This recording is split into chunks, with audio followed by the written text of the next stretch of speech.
எல்லாருக்கும் வணக்கம். நான் இளைஞர்கள் கூட்டத்திலேருந்து பேசுகிறேன். ஒரு வித்தியாசமான ஒரு பூச்சியை கண்டுபிடிச்சிருக்கேன். இந்த பூச்சி பார்த்தீங்கன்னா, நல்லா மினுங்குது. அப்படியே செயின் மாரி இருக்கு பாருங்க. கழுத்துல போட்ட செயின் மாரி. செம்மையா இருக்கு. நீங்க நினைக்கலாம், ஏதோ ஒரு செயின சுத்தி உள்ள கொண்டு வச்சிருக்காங்களோ என்னமோன்னு. அதுக்கு அடியில பார்த்தீங்கன்னா, 2 கண்ணு மாரி இருக்குது. கண்ணு மொழி மாரி இருக்கு. அதுலேயும் பாருங்க, தங்கம் மாரி தான் மினுங்குது.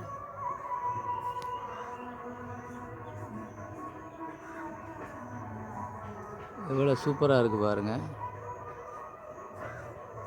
அசல் தங்கம்தான் அந்த மாதிரி இருக்குது. பார்த்துக்கோங்க, தங்க மாதிரியே மினுங்குது.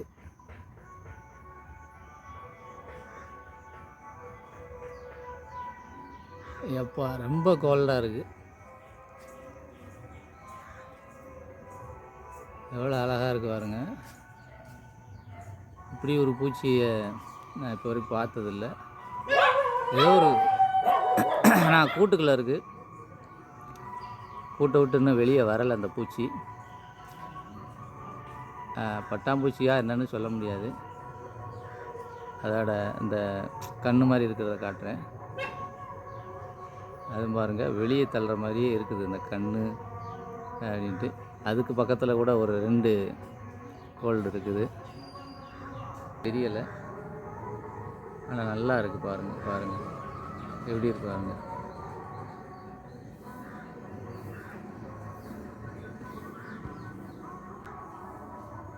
இப்படி தான் இருக்குது. சுற்றி அதை சுற்றி பூச்சி அப்படி தான் இருக்குது.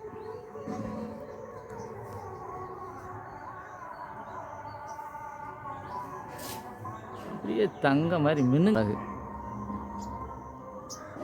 கோல்டு கலரில், தங்க கலரில். இந்த பெண்கள் வந்து கழுத்தில் இது காதில் தொங்கோட்டம் போடுவாங்கள்ல, அந்த மாதிரி இருக்குது. தொட்டு பார்ப்போம் எப்படி இருக்குன்னு. தொட்டு பார்க்குறேன்.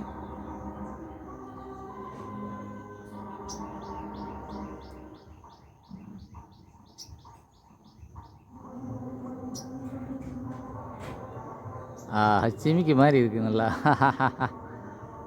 செம்மையாக இருக்கு பாருங்க. காதில் போட்டால் கூட நல்லாத்தான் இருக்கும் பாருங்க. பாருங்க எப்படி ஆடுதா பாருங்க. இப்படி ஒரு பூச்சியை பார்த்துருக்கீங்களா? தங்க பூச்சி. பெண்களுக்காகவே படைக்கப்பட்ட பூச்சி தொங்கட்ட மாதிரியே தெரியுது. அழகாக இருக்குது.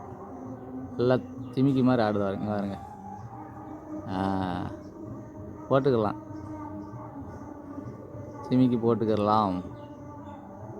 சூப்பர். பார்க்குறேன், இந்த பூச்சி வெளியே வருதான்னு பார்க்குறேன். பார்த்துட்டு ஒரு நாள் வீடியோ போடுறேன். நிச்சயமாக பார்ப்பேன் இந்த வீடியோ. பூச்சி எப்போ வெளியே வருதுன்னு பார்த்துட்டு கட்டாயம் அது என்ன பூச்சிங்கிறத கண்டுபிடிச்சி நான் அந்த வீடியோ போடுறேன். அதை பார்த்துக்கோங்க. அழகாக இருக்குது பாருங்கள். நல்லா மினுங்குது. தங்கம்தான், அதே தங்கம்தான். இந்த ஒரு பட்டுப்பூச்சி உருவாக்குறாங்கள்ல, அந்த மாதிரி இருக்குது. இதேமாரி நிறையா இதை கண்டுபிடிச்சி பூச்சிகளை வந்து உருவாக்குனா ஏதோ ஒரு வித்தியாசம் தெரியும். ஒரு படைப்பு, இது ஒரு படைப்பு. கிட்ட போக போக நல்லா ஜொலிக்குது பாருங்க.